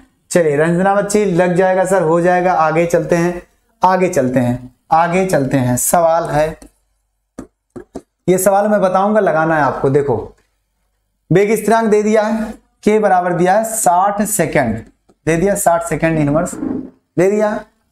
अब क्रिया को अपनी प्रारंभिक सांद्रता से 1/16वां भाग बचने में कितना समय, मतलब कहने का कि प्रथम कोटि की क्रिया के लिए आप पहले समीकरण लिखो। क्या लिखो? पहले समीकरण लिखो। हो गया? लिखने के बाद आप क्या करोगे, t0 टाइम पे मान लो इसका, t0 टाइम पे इसकी सांद्रता फुल है, इधर कुछ नहीं बना। t टाइम पर, t टाइम पूछा है, t टाइम पर साइन ऑफ क्वेश्चन मार्क, इसकी सांद्रता क्या होती है, a माइनस x बच जाती है ना, इधर क्या निकला, x निकला, और जो बचती है वही कह रहा है कि 16वां भाग बचता है, यानी a का 16वां भाग, 1/16वां भाग, 1/16 लिख सकते हैं ना।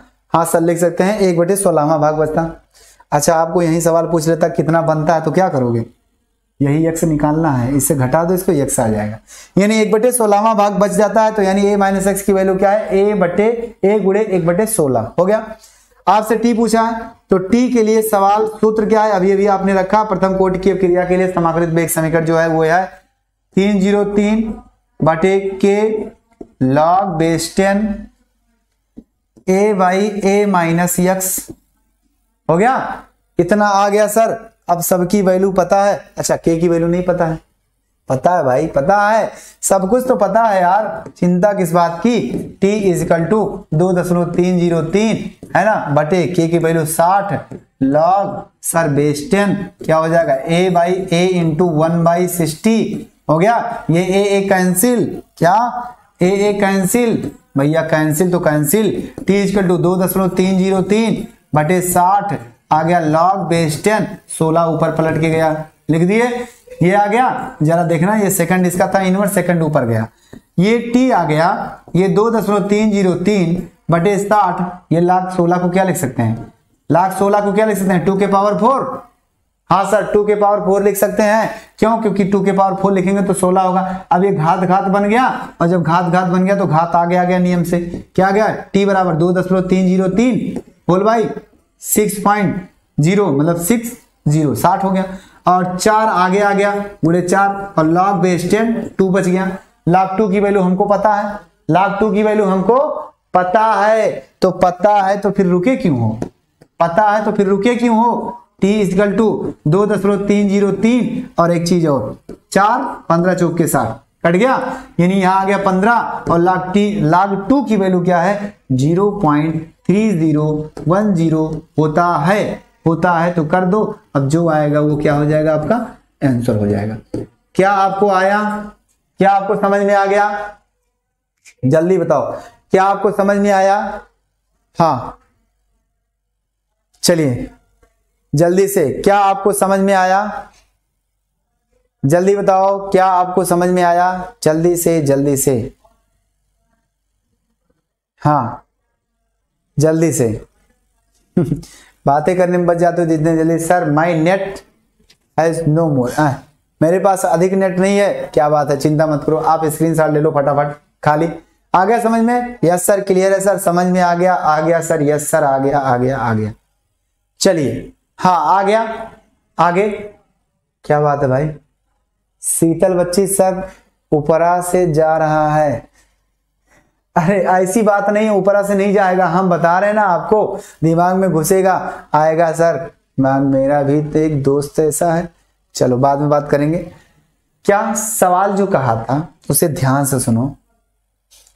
प्रथम कोटि की अपक्रिया के लिए वेग स्थिरांक k का मान दे दिया है, प्रथम कोटि की अपक्रिया हमने लिख दिया, मान लेते ये अपक्रिया हमने लिखा, यहाँ t 0 टाइम पे मान लेते हैं, माना ये है माना वाली बात, माना t 0 टाइम पे इसकी सांद्रता a है, t टाइम पे सांद्रता पता नहीं, मतलब t समय नहीं पता लेकिन सांद्रता पता है, प्रारंभिक सांद्रता की 1/16वां भाग रह जाता है, 1/16वां भाग रह जाता है मतलब बच जाता है, तो भैया कितने समय बचता है, माना कि t समय में 1/16वां भाग बचता है, तो a माइनस एक्स जो हम करते थे वही क्या है, a/16 के बराबर हो जाएगा, हाँ सर हो जाएगा। आगे अब प्रथम कोटि की अपक्रिया के लिए जो आपका समीकरण होता है वो ये होता है, हाँ सर होता है, इसमें k भी पता है, a का मान यहां से पता हो गया, a माइनस एक्स का मान 1/16 हो गया, ये भी पता हो गया। सर हमने रख के यहां पहुंचे, ये बटे था, बटे को ऊपर गए क्योंकि ये घूम के जाएगा तो ऊपर ही जाएगा, इस तरह का सवाल बताया गया मैंने।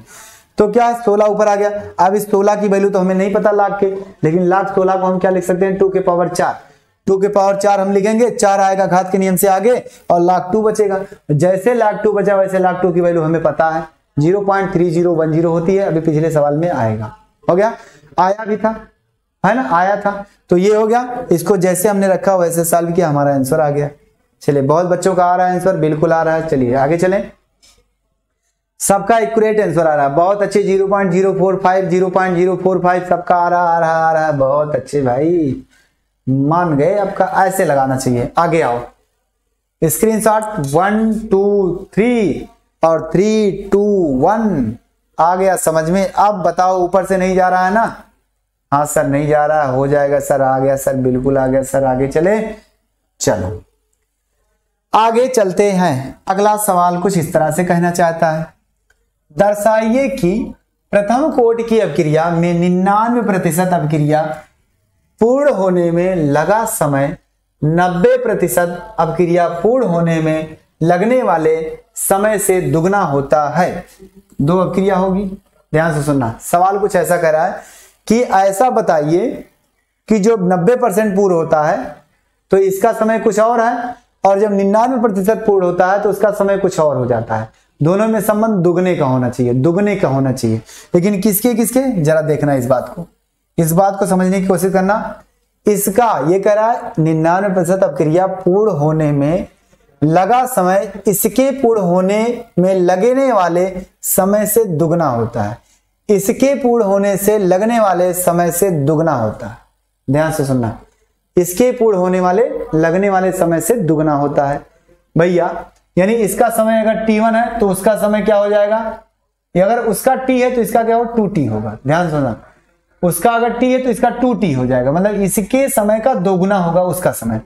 तो आप मानिए सबसे पहले वो समीकरण लिखो, पहले एक समीकरण लिखो अर्ध अपक्रिया के लिए a, मतलब अर्ध अपक्रिया करें प्रथम कोटि के लिए प्रोडक्ट। ध्यान से सुनना, जो मैं बताना चाहता हूं वही सुनना।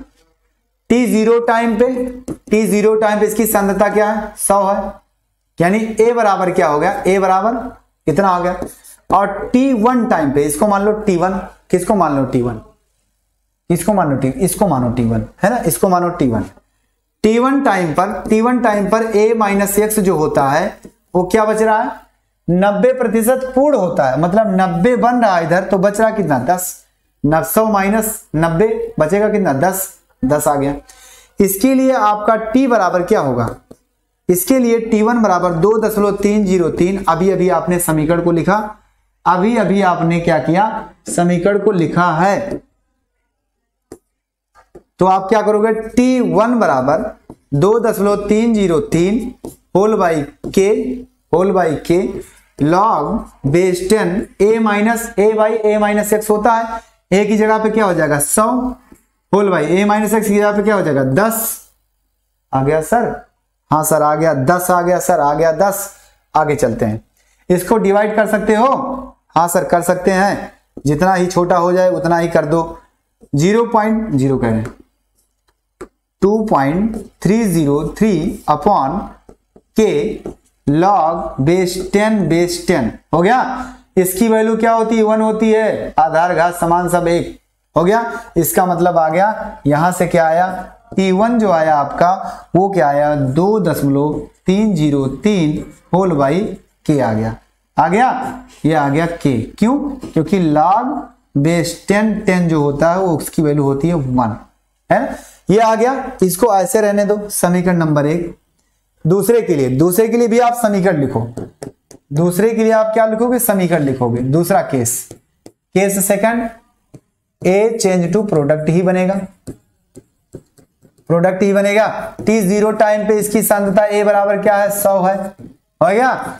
t2 टाइम पर इसकी सांद्रता क्या होती है, a माइनस एक्स होती है, लेकिन कितना होगा 99% पूर्ण होता है, यानी 99% यहां बन गया, तो बचा यहां क्या, एक है तो बचेगा, हाँ सर एक है बचेगा, तो एक है बचेगा। तो आगे करते हैं। अब यहां से समीकरण क्या होगा, t बराबर यानी t2 बराबर 2.303 बटे क्या हो जाएगा, के हो जाएगा। लॉग बेस 10 ऊपर क्या है 100 है, नीचे क्या है 1 है ना, हाँ 1 है, तो हो जाएगा T2 बराबर 2.303 बटे के, और ये आ जाएगा लॉग बेस 10। इस 100 को मैं क्या लिख सकता हूँ 10 गुणे 10, 10 के पावर 2, ऊपर से नीचे आ गया, यानी T2 बराबर क्या आ गया 2, आगे आ गया 2.303 पहले लिख दो बटे के लिख दो गुणे 2 लिख दो, और लॉग बेस 10 इसकी वैल्यू 1 हो गई, इसकी वैल्यू क्या होगी 1 हो गई, और ये 2 आगे आया, इसकी वैल्यू 1 हो गई, ये 2 आगे आया। ये बताओ अगर आप देखोगे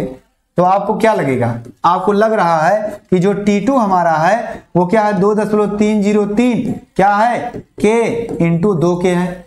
अब ये जो आपका है इतनी वैल्यू क्या समीकरण 1 से T1 के बराबर है, समीकरण 1 से क्या है T1 के बराबर है, समीकरण 1 से क्या बोल देंगे T2 बराबर 2T1। बताओ आया कि नहीं आया, ये हमें सिद्ध हो गया भैया कि उसका जो लगा समय इसके लगे समय का दुगना होगा, आ गया दुगना हो गया। बताओ समझ में आया, जी सर समझ में आ गया सर बिल्कुल। अगर आपने इसको T1 माना उसको T2 माना कोई दिक्कत नहीं, अगर आप उल्टा करके लगा रहे हो तो कोई एतराज नहीं है, आपका सवाल आंसर यही आएगा। आया समझ में, चलिए जल्दी बताइए, आया समझ में, जल्दी बताइए। हाँ हाँ अच्छा 2% बचा है फोन, अगले क्लास में हम देखेंगे, ठीक है आगे देख लेना, ज्यादा देरी नहीं थोड़ी देर के लिए। समझ में आ गया, अगर समझ में आ गया तो स्क्रीनशॉट लो, स्क्रीनशॉट लो जल्दी से स्क्रीनशॉट ले लो फटाक से, टाइम नहीं लगेगा भाई, टाइम नहीं लगेगा। हो गया, 2 सवाल बताएंगे उसके बाद आपको खुद से बाकी सवाल को लगाना है, क्योंकि बाकी सवाल आपके हैं आसान खुद ब खुद आपको लगाना है, हम नहीं लगाएंगे। चलो 2 से 3 सवाल बताएंगे, बाकी आपके सवाल खुद लगाने हैं। स्क्रीनशॉट लेते रहना, हाँ सर आ गया सर, आगे चलते हैं। 1 2 3 3 2 1 अगला सवाल आपका हिंट देता हूं, लगाएंगे आप। देखो एक प्रथम कोटि की अपक्रिया में 30% वियोजित माने टूट गया होने में 40 मिनट लगते हैं, टी हाफ बताओ। तो एक प्रथम कोटि की अपक्रिया लिख लो पहले, क्या मान लेते हैं एक अपक्रिया हमारी है प्रोडक्ट, ये प्रथम कोटि की है, चलो T = 0 टाइम पे क्या इसका सांद्रता 100 है, यानी A बराबर क्या 100 है, मानेंगे यहां से, माना है ना, ध्यान से सुनना, सवाल को समझने की कोशिश करना। हो गया, अब यहां से कुछ नहीं बना, लेकिन T = 40 मिनट में, 40 मिनट में क्या A - x जो है वो क्या है वो पता नहीं क्या है, लेकिन एक चीज पता है 30% वियोजित होता है, मतलब 100 में से 30 निकल गया, तो 30 निकल गया यानी 30 इधर निकला, तो इधर क्या बचा भैया 70 तो बचेगा। A - x करेंगे यानी ये x की जगह पे है, ये A की जगह पे है, तो 100 - 30 बराबर 70, ये आ गया। प्रथम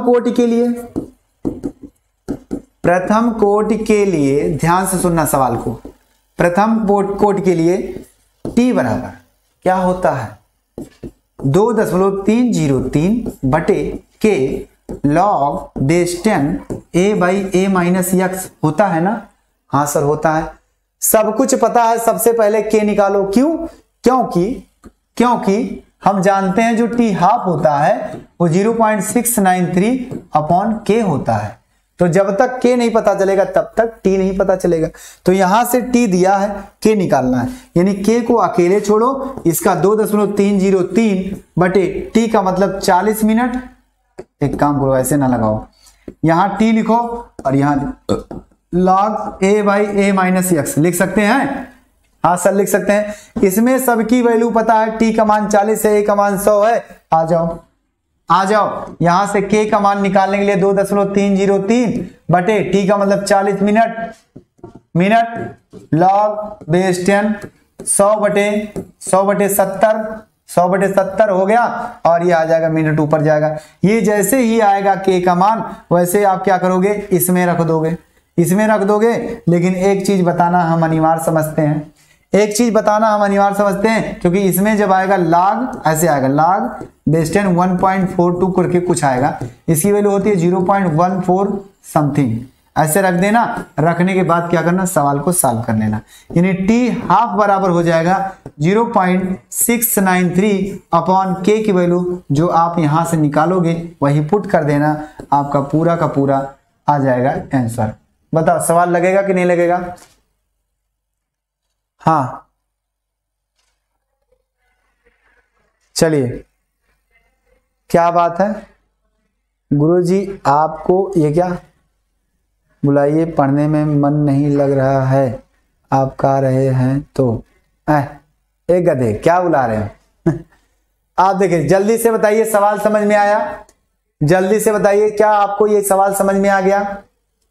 क्या आपको ये सवाल समझ में आ गया? हाँ हाँ चलिए, अच्छा हिंट देने के लिए वो क्वेश्चन ही सॉल्व कर दिए। हाँ सही बात है, क्या करें, हिंट देते देते सॉल्व हो जाता है क्योंकि बच्चे अभी आएगा सर। हाँ बिल्कुल, सवाल को लगा।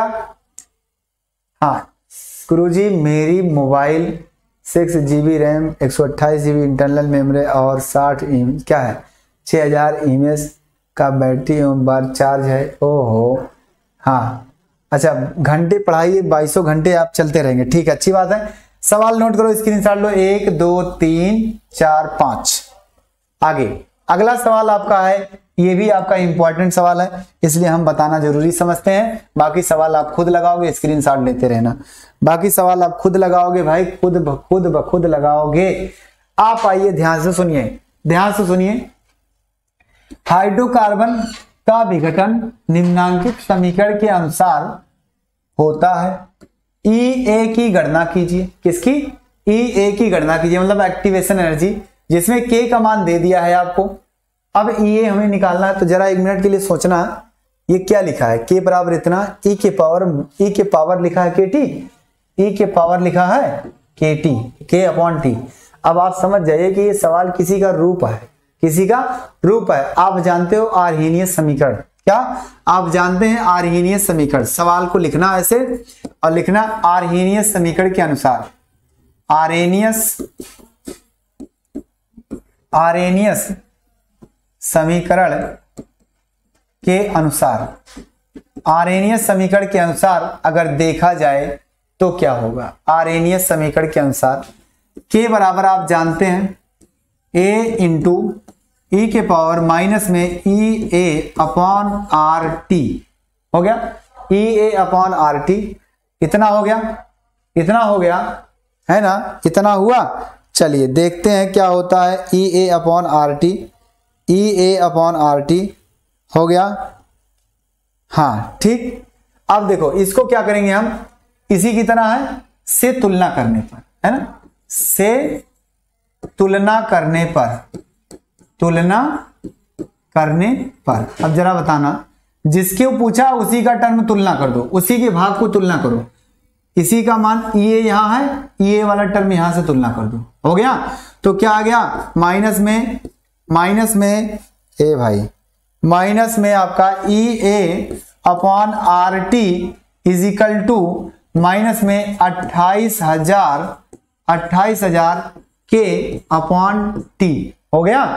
हाँ सर हो गया, अगर हो गया तो फिर दिक्कत, माइनस माइनस कलर कैंसिल हो गया, टी कलर कट गया, क्या बचा EA, R क्या इधर गुणा हो जाएगा 28,000 है ना, इंटू के इंटू R, के को केल्विन है और कुछ करना नहीं, वैसे रहने देना, के का मान नहीं रखना है, R का मान रख देना है। R का मान आपको रखना है, क्या रखना है, R बराबर क्या है 8, यानी कि इतना रखना है, क्या रखना है 8.314 जूल वाला रखना है ना, जूल प्रति मोल, जूल केल्विन प्रति मोल। यहां से तो आपका आ जाएगा सक्रिय ऊर्जा, यानी 28,000 गुणे 8.314 इंटू केल्विन प्रति मोल, जूल प्रति केल्विन प्रति मोल हो गया। बस आपको ऐसे लगाना और कुछ नहीं लगाना, लग जाएगा। हाँ सर लग जाएगा। हाँ जल्दी बताइए, जल्दी से बताइए, क्या आपको समझ में आया? ये आपका था लास्ट सवाल। बाकी सवाल आपको क्या करना, स्क्रीनशॉट लेने हैं और खुद ब खुद आप समझ जाओगे क्या होगा। नोट करो पहले, स्क्रीनशॉट हो गया, 1 2 3 4 5 6 बहुत हो गया, ज्यादा हो गया है ना। चलिए आ जाओ आ जाओ, 1 2 3 4 5 6 7 8 9 10 है ना। चलिए हो गया, 10 तक मैंने गिन लिया। अब आ जाओ भैया, अगला है स्क्रीनशॉट। ये सवाल स्क्रीनशॉट लो, चलो स्क्रीनशॉट लो, स्क्रीनशॉट ले लो जल्दी से। अगला सवाल स्क्रीनशॉट लो। अगला सवाल लगाना है आपको, लगाओगे आप जानते हैं, सब लोग लगा ले जाओगे। अगला सवाल स्क्रीनशॉट हो गया। अगला सवाल इसका भी स्क्रीनशॉट लो। स्क्रीनशॉट, केवल केवल स्क्रीनशॉट लगाना है आपको। स्क्रीनशॉट, स्क्रीनशॉट हो गया। अगला सवाल स्क्रीनशॉट, स्क्रीनशॉट फटाफट केवल लगाना है आपको स्क्रीनशॉट। चलो अगला सवाल स्क्रीनशॉट, स्क्रीनशॉट हो गया, हो गया। चलो अगला सवाल, अगला सवाल स्क्रीनशॉट, स्क्रीनशॉट इसमें बताना है ना क्या है। हाँ, छद्म प्रथम कोट की अपक्रिया। यहां जो कंप्यूटर महोदय ने लिखा वो गलत कर दिया है, जरा ध्यान से देखना। यहां होगा छद्म प्रथम कोट की अपक्रिया होगा, छद्म प्रथम कोट की अपक्रिया यानी आभासी प्रथम कोट की अपक्रिया। और मैंने बताया था कि जितने भी जल अपघटन वाली अपक्रियाएं होती हैं वो क्या होती हैं, प्रथम कोट की अपक्रिया होती है, आभासी प्रथम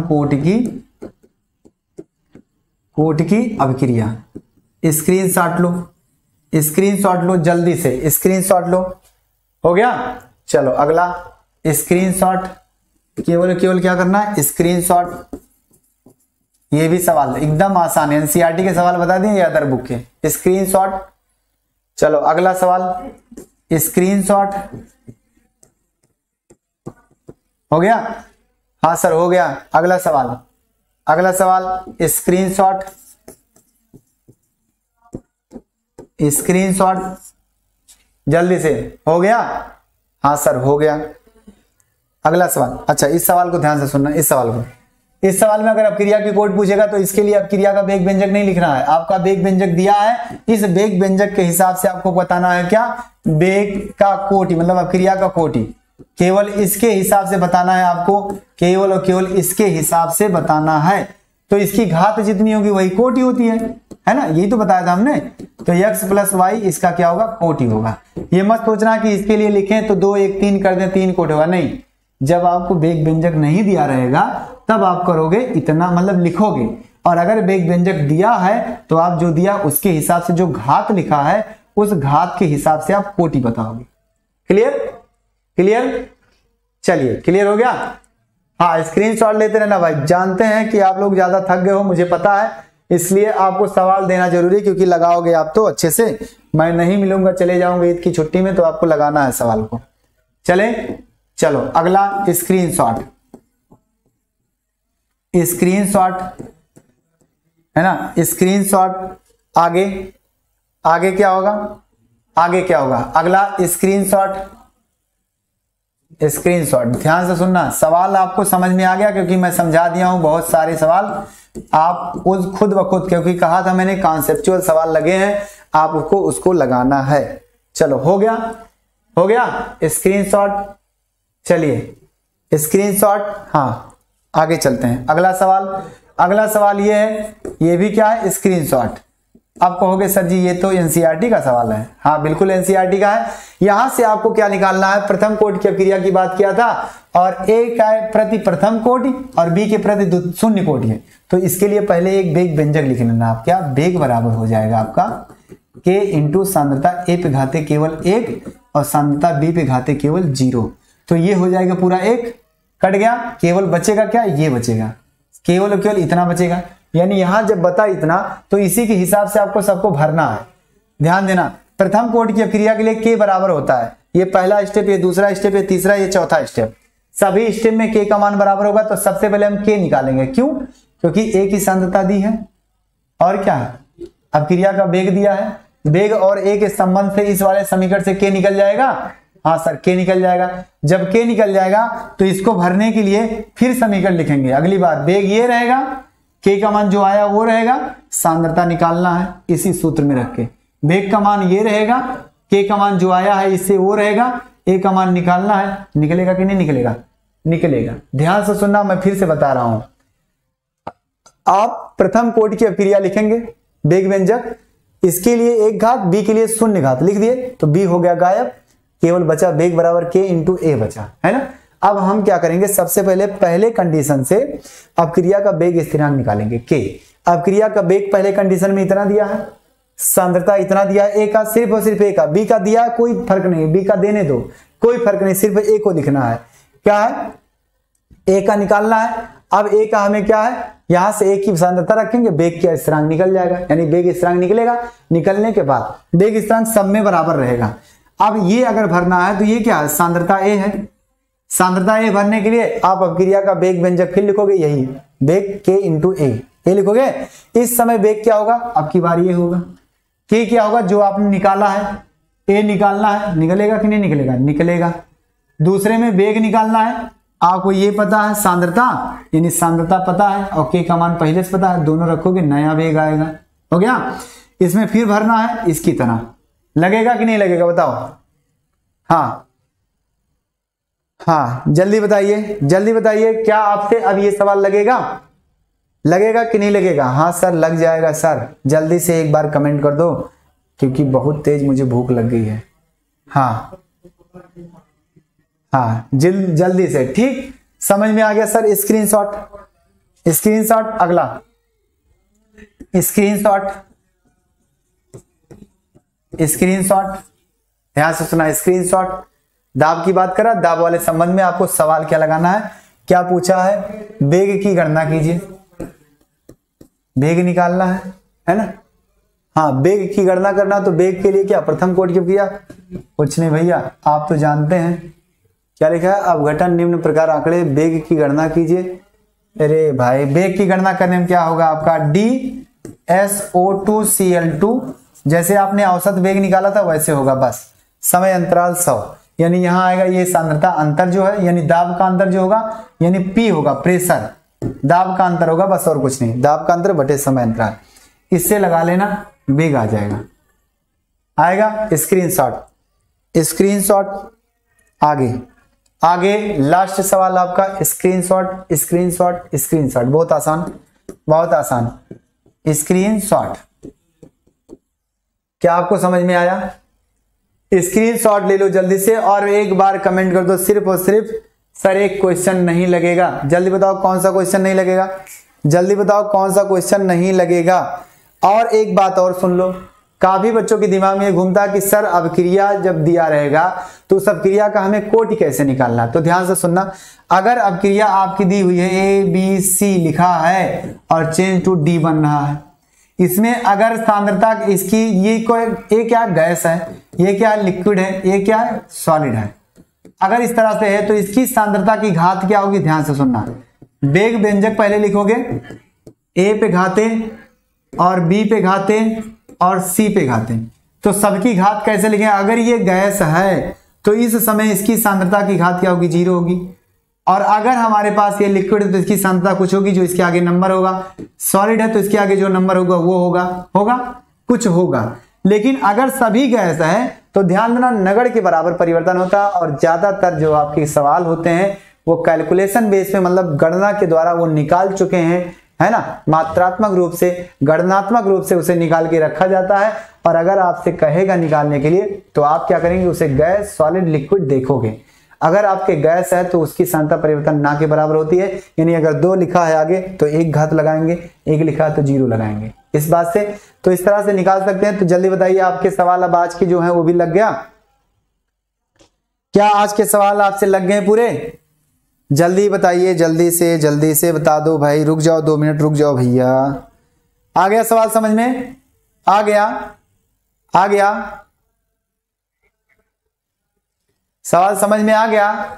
जल्दी बता दो, आ गया भाई, जल्दी से कमेंट कर दो। क्या आपको ये सर बहुत पीछे छूट गए? अच्छा सर वह क्वेश्चन बहुत पीछे छूट गया। सवाल स्क्रीनशॉट लिए हो ना? स्क्रीनशॉट लिए हो तो मैं बता दूंगा, किसी दिन बोल देना कि सर ये सवाल था ऐसे ऐसे। तो आज का सेशन क्या बताइए, आज को आपको सेशन समझ में आया कि नहीं आया? हाँ चलिए जल्दी बताइए, आपको आज का सेशन, आज का जो न्यूमेरिकल था वो समझ में आ गया? ठीक सर आ गया समझ में। तो मैं उम्मीद करता हूँ, आशा करता हूँ कि आपको बहुत अच्छे समझ में आया होगा और आगे भी आता रहेगा ऐसे ही समझ खूब अच्छे से। तो चलते हैं, अगले दिन मिलेंगे अगले टॉपिक के साथ। Okay bye bye, take care, अपना ख्याल रखना, अपने परिवार का रखना। अच्छे से मिलेंगे अगले दिन अगले टॉपिक के साथ। Okay okay, good night. आगे हमारे कंप्यूटर महोदय। Good night.